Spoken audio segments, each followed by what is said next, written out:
Welcome to the Best Friend's Guide to Money and Murder. I'm Claire, with Caroline here. Hello, hi, how are ya? It's me again, back at it again Hello. with another story. So I was just looking, and we Mhm. have reached 200 overall listens. What? Yeah, That's so many ears. That's so fun. yeah. Aw. I'm gonna forget that that number exists, otherwise I won't be able to. Tell your story. Yeah, I'll choke. I sang at church today, and I learned that it was really fun. I learned that 89 people were at church today. Our church has a couple different rooms that people like big gatherings, but like there's a main church area and then there's a downstairs gathering space so that everybody can be social distance and we all still wear our masks. And like even our pastor, even us singing up on the stage, we all wear masks. It's not that hard. Christian people wearing masks during a pandemic is an amazing thing. But learned 89 people were there, and I was like, nope, so glad I didn't know that. Otherwise, I would have actually choked on my own vomit. So Cute. we'd love to see it. But that's so awesome. I'm so glad everybody's listening. Yeah, Even if it's just like the same 10 ears, yeah. then that's all that matters. But anything new within the last 20 minutes since we're recording two in one day? Did you figure out what you were going to tell me earlier?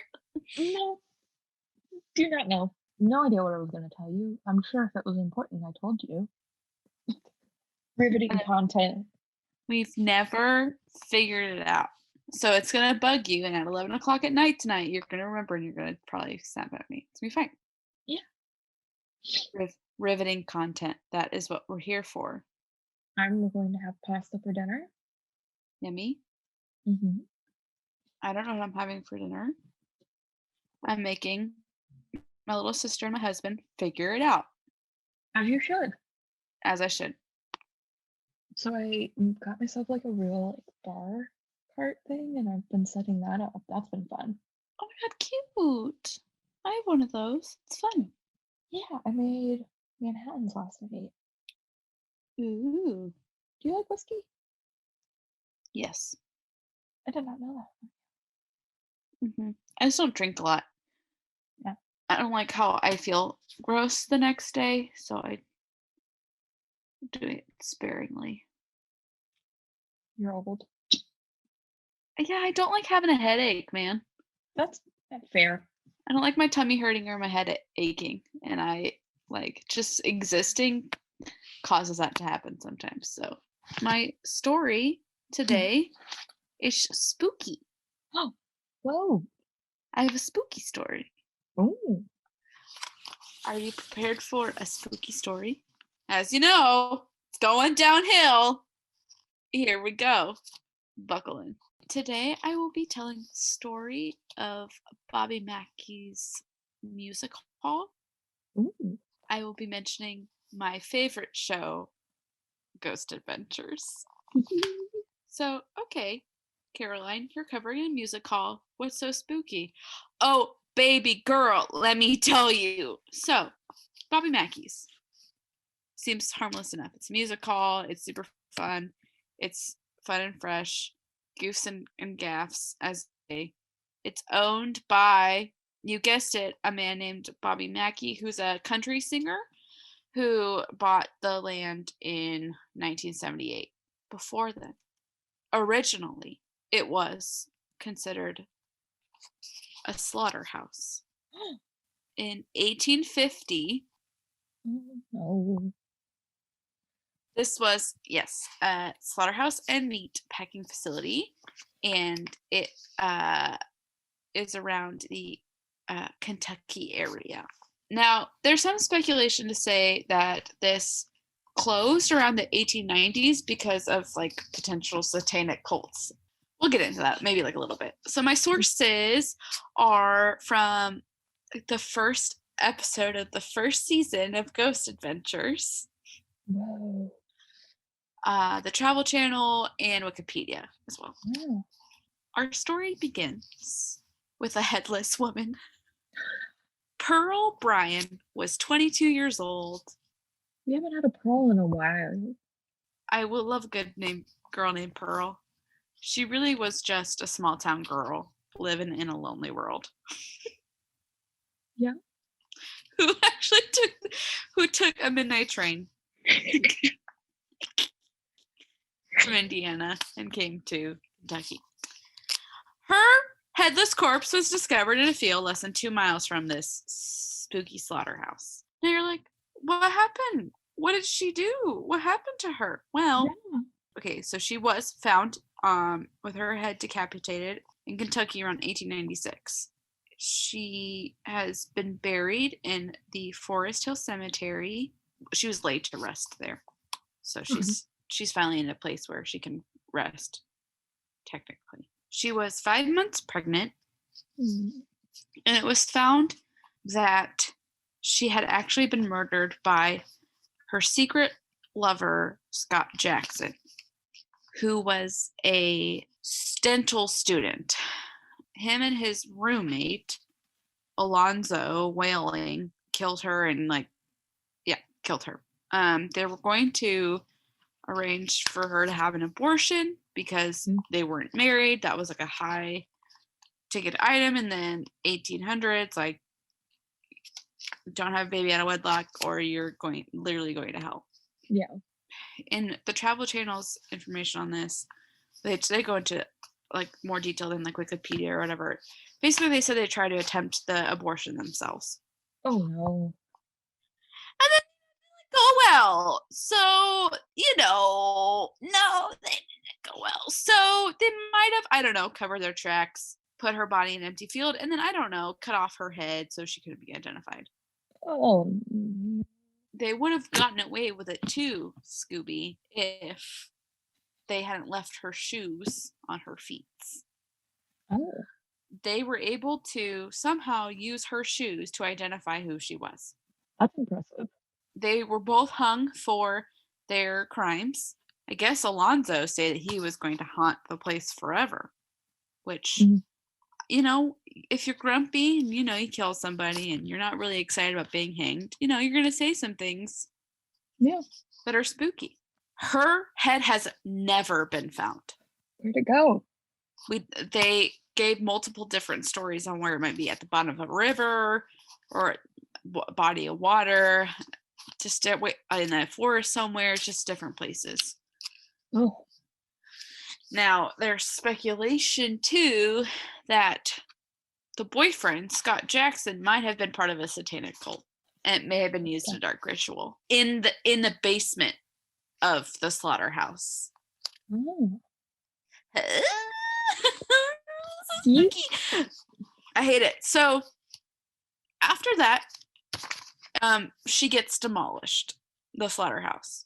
Oh, okay. That lot sits empty for a while. In the 1920s, it becomes basically a casino. There's gets attention from mobsters. There's like mob fights. There's attempted murder. I see. That all happens in 1946. In the 1950s, building reopens again, but as a nightclub called Latin Quarter. Okay. Now, there's rumors that there was a singer named Joanna, who was the daughter of the nightclub owner, who had fallen in love with a man named Robert Randall, who was also a singer there. She gets pregnant. Dad's super fucking pissed. Offs the guy. Oh. When Joanna discovers this, she poisons her father. Okay, we need to have a conversation about coping skills because these people do not have it. What are coping skills? No, I'm kidding. We can have coping skills, everybody, are things you do to, you guessed it, help cope with whatever traumatic event is happening in your life. In theory, we would like to have positive coping skills, which could be, let's say, in the case of, I don't know, your dad killing your boyfriend, right? Positive coping skills. Going to therapy. Journaling. journaling about writing music on your experience of your dad murdering your boyfriend. Maybe some yoga. Maybe some more therapy. Yeah. Which it's not a coping skill in itself, but it helps you establish said coping skills. Yeah. So, poisoning your father, a good idea, kind of. But Sometimes. let's rethink that. Yeah. Let's workshop it and come back to it. We love the initiative here. I almost said there are no bad ideas, but I think we found one. There sure are. There sure are. We love the thought process. Let's rework it. So she poisons her father. Now, I was listening to a podcast called Haunted Places, and I had to stop. It's by Parcast, which is such, like, they have a million different fucking podcasts, my guy. Now, I had to stop listening to this because it got too spooky, and like it was a little too traumatizing for Miss Caroline over here. Oh. Yeah, it rubbed me the wrong way. In fact, that it was just a little. The guy's voice is very, very, like, it's awesome because he really fits that spooky motif that you need when telling like a really scary, spooky story. It got too much for me over here.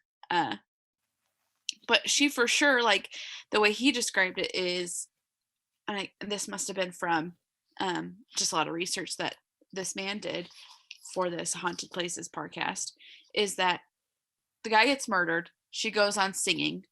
Then she's like, I'd love to have dinner with you and mom. And mom makes dinner. Well, Joanna, unbeknownst to her mother, poisons it's soup in the story. So like poisons the soup. And I think she puts iodine powder, like in the Princess Bride. Oh. Or it's something that smells like almonds, and I want to say that's cyanide. Oh yeah, cyanide. Sorry, yeah, it's cyanide that she put in his soup.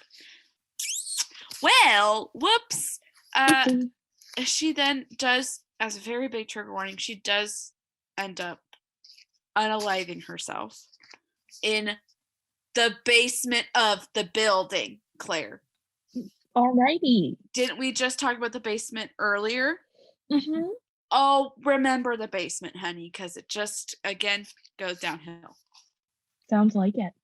So, according to Wikipedia, which we always say with a grain of salt, even though we love her so much, says that there is not a lot of proof to show that there was ever a woman named Joanna. Like, I don't know what their issue is. They say it's like more of a legend that this is a thing. There apparently have been investigations that have failed to find any public records of such events.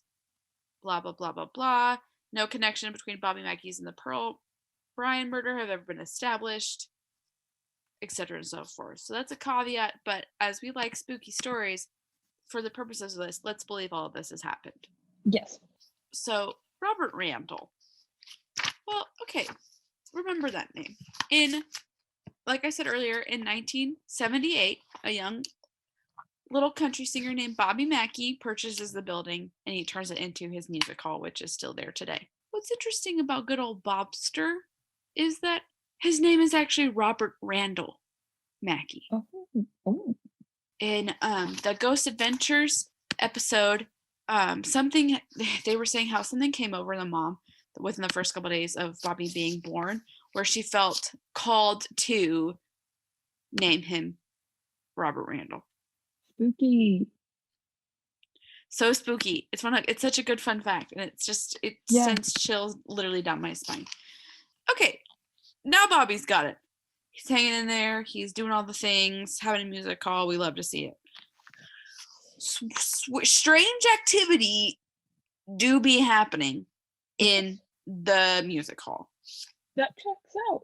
So some believe that the basement is a gateway or a portal to hell itself. Zach Bagans of Ghost Adventures is known to say, welcome to hell, which is my favorite thing ever. Now, Ghost Adventures did do a investigation of Bobby Mackey's. I want to say it was in 2008. and they interview a bunch of people and they get a lot of stories. They say that like there's stairs that lead to nowhere. There's some say that like a former caretaker had been demonically possessed and his exorcism was performed in the club. Bobby, his wife, has been overcome by a scent of roses in the basement. Now, Joanna was known to apparently have smelled of roses or of perfume. And actually, Bobby Mackey wrote a song about Joanna, about the girl. And his friend, also, whose name is Doug, wrote a book called Hell's Gate, which seems to connect all the hauntings in the past with the present and things like that. Now, in the Haunted Places podcast by Parcast, they mentioned that there was a woman who was working there at Bobby Mackey's, and one night she like also lived there as well as worked there. She woke up to a man in her room holding a knife to her body and was being really creepy. And then she like lots of things ensue. She's trying to convince him not to like fucking kill her. And then he sees something behind her and he runs off and it's the headless woman, Pearl. Oh no. And she had seen said headless woman standing at the top of the stairs the previous day. Oh my God, it's so scary. Oh no. So scary. Which, honestly, here's the dealio. If I was Pearl, you bet your ass I'd be fucking haunting that place. You take my head, you lead me out of here, and then you hide my body and my head somewhere else. I'm gonna be fucking pissed. Yeah. I'm gonna be pissed. Especially if you don't find my head. I'm gonna be walking around. Yeah. Someone's gonna get me scared, being scary as fuck. Yeah. Okay. Scary. Can you imagine seeing a headless woman at the top of the stairs at the end of closing a music hall? I'm good. I cannot. I would think about when I would used to help close for like when I worked at a restaurant or I think I was never by myself, but at one of the restaurants I worked at, or like when I was in customer service at a resale shop. I was like, no, I would have run. You would have never seen me. I would have run away. Witness protection. Here I come. So that's pretty fucking spooky. And it only gets spookier. So good old Zachy Bagans, you know, as all their episodes do, they go into and they interview a lot of people, and those are always really interesting. And these people are honestly really terrified. So I always suggest like going and watching those to see what all these people say, because I mean, obviously they're great storytellers, so they're just going to remark on how all that way better than probably I can. But during the episode, they go into the basement, which is so scary. And Zach just don't. No, and Zachy in his early years, he would provoke the spirits. That's not appropriate. So for people who don't believe in ghosts, totally fine. I totally get it. Totally get why you want it. And that's fine. Those people who really deal with spirits and things like that, obviously, provoking a potentially, I don't know, scary headless woman is not really what you want to do if you believe in spirits. I wouldn't suggest it. It's not like a good thing to do. There are other ways to, if you believe in ghosts, to communicate with the ghosty people. Again, Zachy in the basement, where like there's like obviously like I don't know if there's still like dried blood. I don't know. It's really gross down there and it's scary. He decides to provoke the spirits and I don't know, starts feeling burning on his back. Wait, you like just really glossed over the like dried blood part of that sentence? Oh my gosh, I think they put like I'll have to look. But I feel like there was like a blue light and they like I don't know. Okay. He felt, or, you know, maybe Zachy just felt the blood of everybody in that basement. He's very sensitive. That's fair. His back started burning. Howie? He's like, my back is burning. Oh, my back is burning. Like, what is that? And Aaron and Nick are like, dude, like, turn around. Let me see. So they lift up his shirt. They don't see anything. And then they see 3 long, like skinny scratch marks on the back of Zachary's back. No, thank you. Just 3 solid, good old 3 marks, red marks on his back. No from me. So, okay. Zachy got scratched. Could that have been, is this all a show? Some people, Yeah. sure, whatever. But if we're going to pretend, and if we're going to think this is a ghost story, which makes it the most fun, oh my God. Yeah. 3 scratches, 3 of anything. So like these 3 bite marks or 3 this, 3 that. That is the mock from the devil of the Trinity. So the Father, Son, and Holy Spirit. Oh, I didn't know that. Yes. So if you like hear or watch when we watch Ghost Adventures again together, the 3 marks, and you'll see that like it comes up again sometimes. Yes, that the demons are mocking the Trinity. They're like, haha, not even Jesus can save your fucking ass. Yikes. And it's like, yes, he can, baby, but super scary. Yeah. Something else that was scary during I did mark it. Yeah, blood on the walls. The basement was the grossest. There was human sacrifice potentially and seances for sure. So like the basement is just this like accumulation of evil. For sure haunted. For sure. Don't, even if you don't fucking believe in ghosts, like that's fine, but don't do seances. Like, Yeah. believe it or not, that shit could fuck you up. And if we disregard the spiritual level altogether, and that's fine. Like mentally, like mental health wise, like that can fuck you up, honey. Yeah. You don't want to do that. That can be just really scary, especially for people with mental illness. Like I'm just saying. So like during the episode, and I don't know if you've seen it, but they capture a black apparition of a man. That's again a no from me. And like you can see it. Okay. Like it's very clear. Like it's, yeah, they zoom in and it's nightmarish That's because crazy. it's just moving. So you can like see there's like a mirror in the back, and they're in the basement still, and there's all this shit around. So it's like hard to kind of see. Yeah. But and if this is edited, beautiful editing. But anyway, you just see this black figure kind of like move across the screen in the back, like around the stuff, and then it just vanishes. I hate that. I hated it. So they go to an exorcist, As you do. as you do, and they like with a okay, I'm sorry, with a Kentucky Catholic priest who performs exorcisms, and he Great. basically tells them how dumb they are. They show him the footage of him getting scratched and then the black apparition, and he was like, if I was there, I would be ready to perform an exorcism on you. He's like, I advocate for you not to provoke any more spirits. And Zach was like, I really feel like I really need to do this. He's like, yeah, okay, but like, don't provoke them like that. Don't tell them they're a piece of shit. Yeah. Just like ask them their ways. And I think like in later seasons, you see like Zach really steers away from that.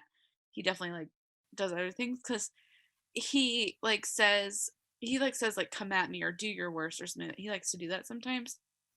And he'll be like, I will have regretted that in the next couple of days. And you're like, oh, Zachary, honey, what are you doing? So it seems like also like Bobby Mackey really doesn't believe that his tavern his music hall is haunted. Like I said, his wife claims to have maybe seen some things, been told to like been pushed or pulled down the stairs by a force. And so it's like that's a really interesting other piece of like, okay, so like this happened to your wife, but like you still don't believe it's haunted. Yeah. But that also explains why it's still open and people can still go. But yeah, that's the spooky story of Bobby Mackey's music hall and its crazy beginnings. I hate that. Me too. So I don't remember what I've been wanting to tell you. Bitch, I made bread. Made bread? Yeah. What kind of bread did you make? It's just like a white crusty bread, you know? This is my second time making bread, and the flavor's not quite right this time, but the texture's a lot better. Have you made banana bread? I've made like box banana bread, but not from like scratch. You've never made banana bread is so easy. It's so easy. My mom doesn't have like a good recipe. Oh, no, honey, I got a good recipe. I just looked it up. Oh. And I've been using that same recipe. I'm going to send it to you right now. I've been using this recipe for like the past like 5 fucking banana breads I've made. Oh, shit. I'm going to find it. I'm going to send it to you right now. Great. I would love to try your bread, though, whenever you apparently get it right. She's not wrong. She's just a little bland. Like, I don't think I added quite enough salt. I was going to say, was there salt missing? I had salt, just not enough. You got to measure with your heart, honey. I thought I did, but apparently not enough. This recipe calls for no kosher salt, but I'm a big kosher salt gal. Mm-hmm. Yeah. That makes sense. I feel that. But yeah, she's making cocktails and making bread. I kind of just stumbled upon the story I'm going to tell you today. Okay. And it's fucking wild, dude. I'm excited. So I'm going to talk you through my process of how I found this. Okay. So we have 2 new countries that are listening to. I was looking at our demographics, and we have people now listening to us in Puerto Rico and Hungary, which I thought was so cool. So I started trying to look and find different white collar stories from there. Okay. Found a potential one in Hungary, but all of it was in all the like stuff I could find was very much so in Slavic languages, and so we're gonna have to workshop our researching skills a little bit before I can cover that one. But it was a story of a woman, so I was like, I haven't covered a woman, so I started looking into pink collar crimes. I'm gonna try and find enough research to cover this, but pink collared crimes? Yeah, because we can't even be white collar criminals. We have to be no. Yeah. And so then, briefly learned the story of the last woman burned at the stake in Britain was a white collar criminal. Couldn't find enough research to make it a whole story. Then I went back to this list on Wikipedia, and I found Miss Rita Crenwell. So that's who I'm talking about today. I had never heard of her. It's fascinating. So let's dive in, shall we? Yes, we shall. Are you excited? I'm so excited. So Rita Cranwell was born Rita Humphrey on January 10th, 1953, just outside of Dixon, Illinois. Dixon is a small town in the northwest part of Illinois with about 15,000 people.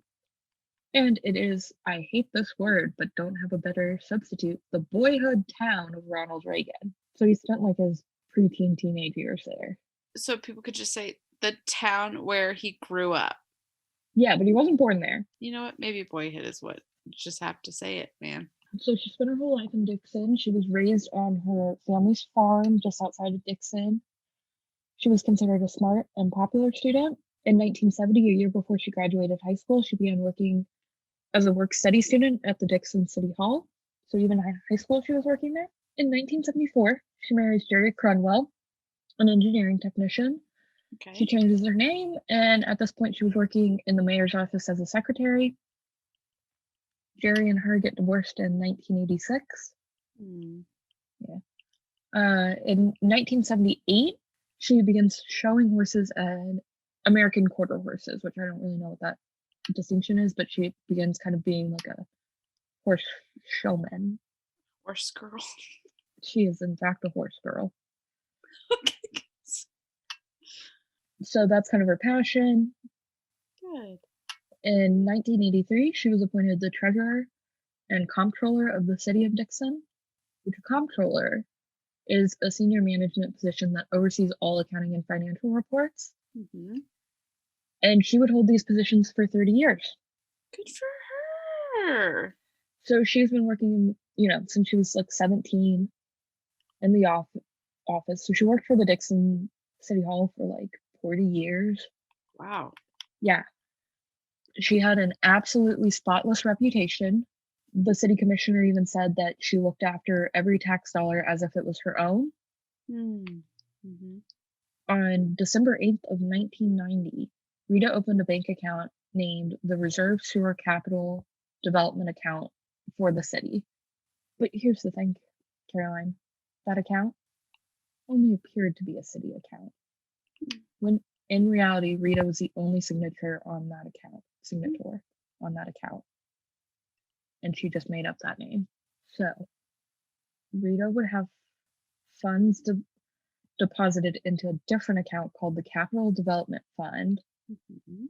and then she would create false invoices from this Reserve Sewer Capital and Development account, and then write checks out of the real account and put it into her fake city account.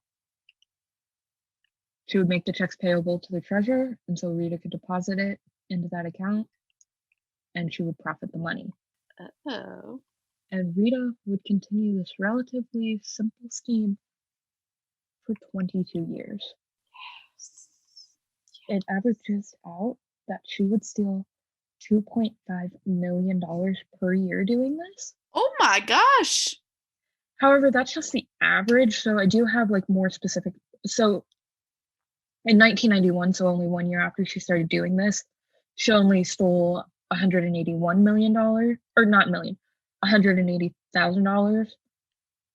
But in 2008, she stole $5.8 million Wow. doing this. So it averages out to $2.5 million per year. My goodness.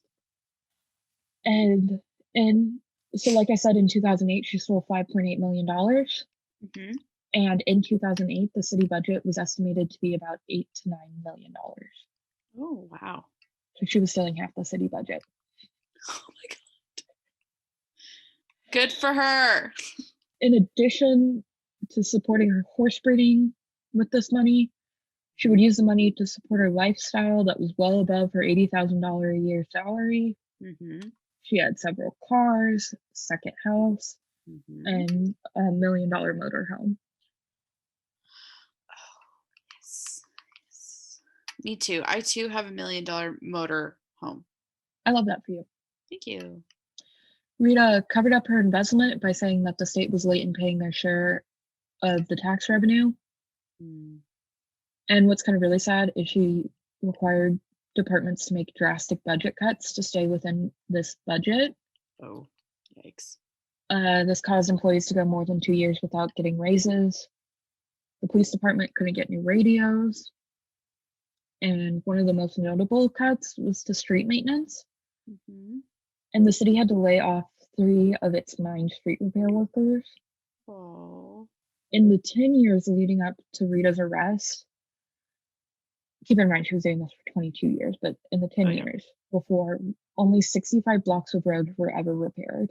So I texted my sister, who is a professional engineer of the road and dirt variety. I kind of laid out all the facts and I was like, hey, do you have any like insight into this? And she said that someone had to have been suspicious of her something going on, because it's like not normal at all for so little work to be done to roads. Seriously. And for layoffs to be happening, like it's just not normal. Mm-hmm. And even at that point, like citizens would be able to notice the damage to the roads and start complaining.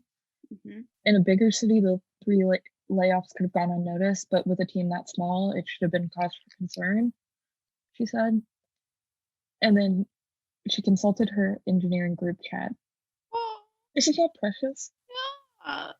So they all kind of agreed that the road should have, at the very least, been resurfaced, because that is every 10 years is about how often roads should be resurfaced, like they're built to last that long. And they agreed that with the money she stole, that would have been more than enough money to do just the bare minimum amount of work and to have just ample amounts of money to do other stuff in the city. Mm. So thank you, sister. Thank you, sister. So I texted her like Friday night when I was doing these notes, and I was like, hey, do you have anything? We're not recording until Sunday, so like if you don't have anything now, that's fine. And she's like, can I get back to you later? I'm helping Rob with trigonometry right now. Okay, listen, Linda. I'm gonna need you to help me with trigonometry. Thank you. I literally said, okay, fine, go be smart for someone else then. Nice, nice, nice. She's so smart. Where was she when I needed her in high school? Okay, She did a lot of my math homework. good, Not for me, honey. good. Not for me either, honey. So good old Rita. People were just assuming that she had inherited this wealth, Mm-hmm. or that her horse breeding industry was so profitable. That's how she was maintaining her lifestyle. Yeah. No. And, like I said, she was trusted. So no one really asked questions. Sure. So I don't fault anyone, but also like hot damn. But also kind of like maybe audit some things. That's what auditing is for. And that's when we'll get into the external audit a little bit later. So in the fall of 2011, Rita took an extended vacation, and Miss Kathy Swanson was appointed acting comptroller while Rita was gone. Mm-hmm. And Miss Kathy discovered the reserve sewer capital development account and said, "The fuck?" Bitch, what the fuck is this? And she found 179 deposits into that account. So Kathy went to the mayor. She was like, "This isn't us." And so then the mayor, James Burke, turned this information over to the FBI. And so over the next 6 months, the FBI built their case, and James and Kathy remained silent. And it's important to note that James and Kathy's salaries were controlled by Rita. It could have been like things were at stake for them. Their money was. So the FBI, while the FBI was investigating, they didn't have anyone say anything to Rita. Let things keep going the way that they were going so that they could build a case. Yeah, they let Rita come back after her extended vacation, and they just sat back and went back to doing their jobs. Okay. Because they wanted to catch her doing it. Yeah, they wanted to build a case against her. And on April 17th, 2012, Kathy went to James and said, "I can't do it anymore." And he said, "Go look at Rita's office." And Rita had came in to work that day to be greeted by FBI agents, and she was arrested that afternoon. Why did it take her to say, "Hey, fucking can't do this anymore," for them to finally do something? No, it was already like scheduled to be that day. Oh. I just thought it was an interesting side note that literally on the day Rita was arrested and the FBI was ready to make the bust, she was at her breaking point. Oh, so she didn't know when they were going to do their bust? No. Okay. Yeah. So she was accused by a federal grand jury for embezzling $30 million over the previous 6 years. She was charged with one count of wire fraud, but was released on $4,500 of bail. On May 2nd, 2012, there were superseding charges that basically took over what she was charged with. And these charges allege that Rita stole $53.7 million over the past 22 years. That's so much money. I say that a lot, but that is the fact that she stole that much money just on her own. Like how? How do you do that? And it was such a simple operation. That's what like blows my mind about this. And she was able to get away with it for years. Decades. She got away with it for 22 years, Caroline. Jesus, help me. She started this in 1990, and they arrested her in 2012. So she for sure thought she was going, like, that was it. Like, she was going to get away with it. Yeah. Because it took them that long. Yeah. Wow. And I think part of it was she was both the treasurer and the acting comptroller, because what I read about the comptroller is they do kind of their management position, like I said, and I think they're supposed to be like a check and a balance for each other, but in a small city, it makes sense that it would be one person because they look over all the books. So in November of 2012, Rita pled guilty to one count of wire fraud, and as a part of her deal, she also pled guilty to money laundering to finance her horses. She did this for the fucking horses, dude. Seriously. Horse girls, listen up. Listen. Some goals have been set for you by Rita. Rita had to forfeit more than $53 million in cash, assets, and possessions to pay the city restitution for the amount equal to what she stole. As part of that, she had to forfeit her house, her horse farm, and all of her horses. Caroline? Oh. I just want you to guess how many horses she had. Like over 24, more than 24. So close. She had 300. So close. She had 300. Got it. I was close. Wow. Wow, look at you. Oh my goodness. So that's like makes sense that she needed all that money. That's a lot of horsies. A lot of horsies. You gotta need a lot of money for that. The horses don't eat just nuts, man. Yeah. And from everything I was able to read, the horses, like, were taken care of and everything, like Well, yeah, of course they no, like, I'm not surprised by that at all. yeah. There is a documentary, I think that's on Amazon Prime about this case that I just don't have time to watch. So she also had to lost her 3 homes and a luxury car. So after she pled guilty, investigators discovered that the crimes had started as early as 1988, Mhm.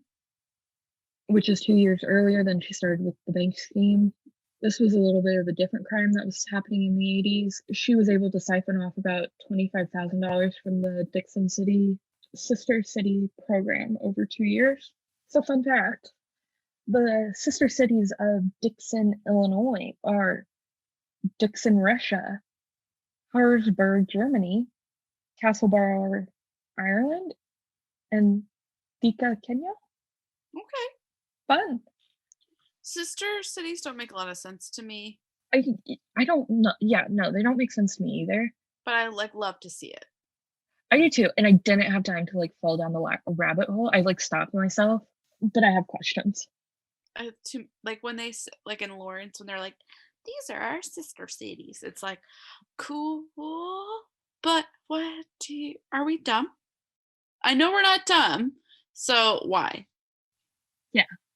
Anywhoosies, and because Rita pled guilty, she avoided being charged for anything related to that crime, which ended up being good for her because had she not pled guilty, she would have faced charges for more wire fraud and money laundering, and then also bank fraud.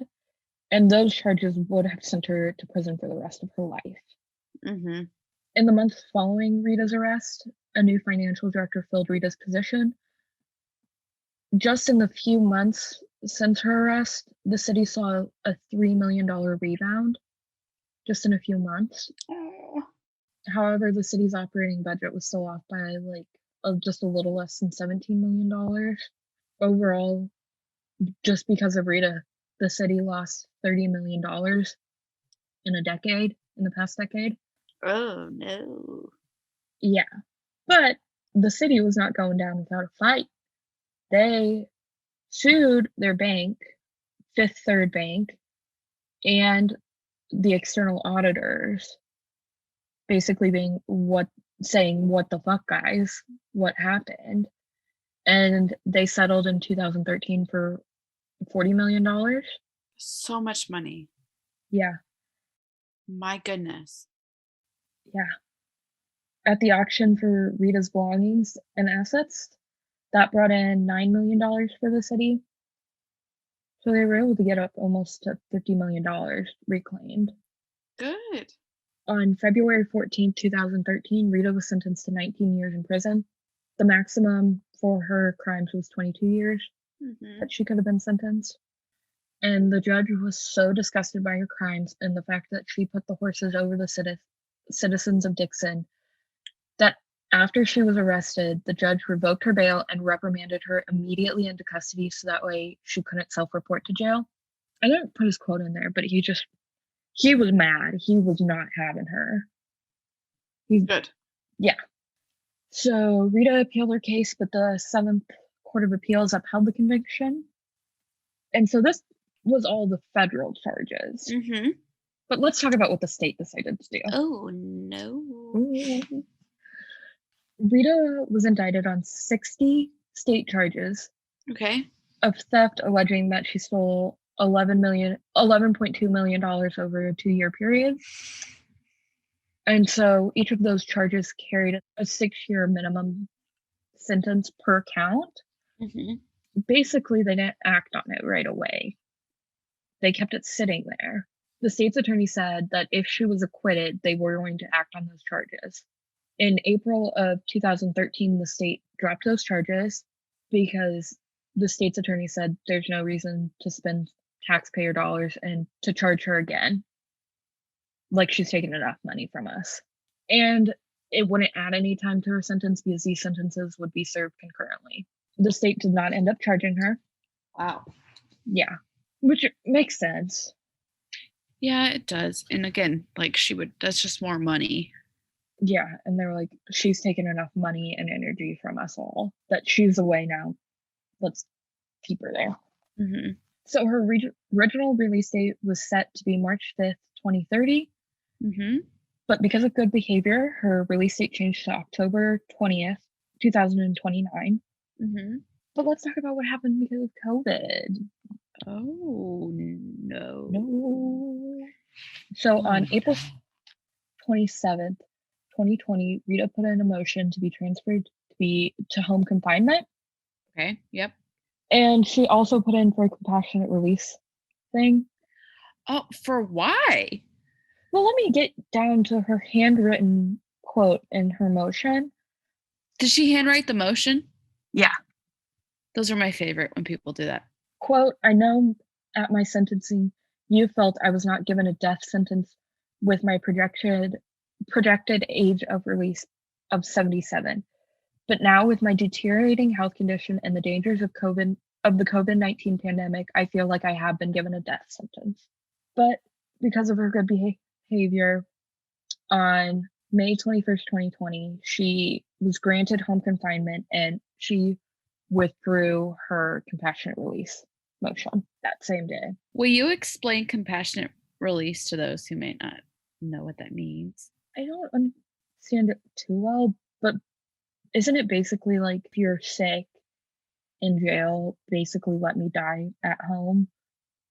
Yeah, but it's like you don't have it's you're dying and you would technically be in jail for like the rest of your life. And so you're asking to, yeah, die in your home.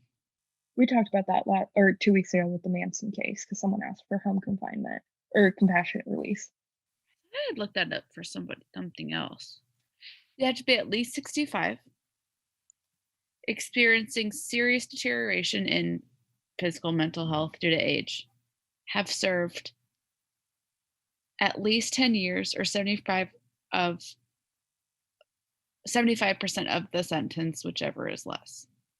Which I don't think Rita really fits into that picture, but Don't think she does. she believes she did. How old was she at that point when she asked for that? Um, she would have been like 67, 66. She would have had to prove she's in deteriorating health, though. Yeah. And I couldn't find anything about saying what. What that health stuff would have been. Yeah. Mm-hmm. But I think it was the way I read it being covered, it was just that people over the age of 65 were so much more likely to get COVID that was part of it all. Mm-hmm. The city of Dixon opposed her release. Mm-hmm. They wrote letters, but she did get home confinement, which was good. Yes. So that, my friend, is the story of Rita Crundwell. Wow. Decades. 22 years. And 300 horses. And $50 million later. That's insane. It's such a simple scheme, which is what baffles me about it. Like, yeah, my brain's tired, so it really can't comprehend that. But really, it was a simple scheme. But if you look and act a certain way, you can fool a lot of people. Yeah. But I really like this story. I think more people should cover it. Yeah. I've never heard of that ever. That's awesome. Yeah, like I said, I was looking at it through, like, looking at lists on Wikipedia to try and find a case. Mm-hmm. And I just saw it saying over 22 years, she stole $53 million from the city. And I said, sign me up. And then I started reading it, and it's because she's a fucking horse girl.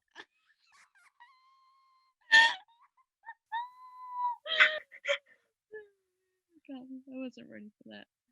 Oh, God, you cracked me up, dude. She used what knowledge she had to do what she felt like she needed to do.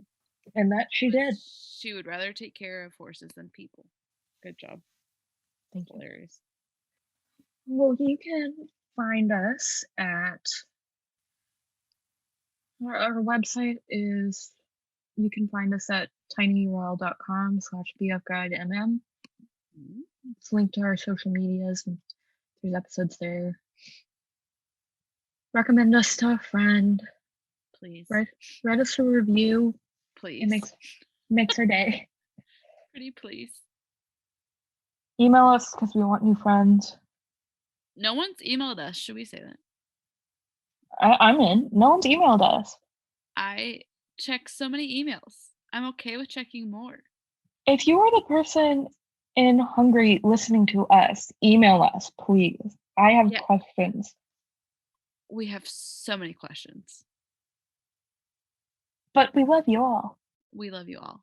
Even if you don't do this. Well, and Puerto Rico too. Don't forget about Puerto Rico. And Puerto Rico and everywhere else that's listening to us. Also, Puerto Rico, how you doing, honey? Are you doing okay? How's it over there? Let us know. We promise we're nice. The only thing we've gotten is someone commented on our YouTube channel something weird. It was like a couple episodes ago. I deleted it. But it was You like, did? I didn't even see it. Yeah, because it was hyperlinked to like it's like vom.net or something like that. And it was probably spam. Yeah. It took everything in my power not to click that link. Claire, I didn't. Your computer would have been fucking. You would have had to like burn your computer, honey. Oh, my computer has had a virus on it before. Well, that would have given you like another one. That would have been number 2. Yeah. People go watch this on YouTube. If we get more YouTube views, we will consider showing our beautiful faces. Yeah. But we don't want to if it's not worth it. People are listening on other platforms. Yeah. But we don't plug our YouTube. We don't. That's okay though. All right, well, be good. Be safe. Wear a mask. Wear a mask.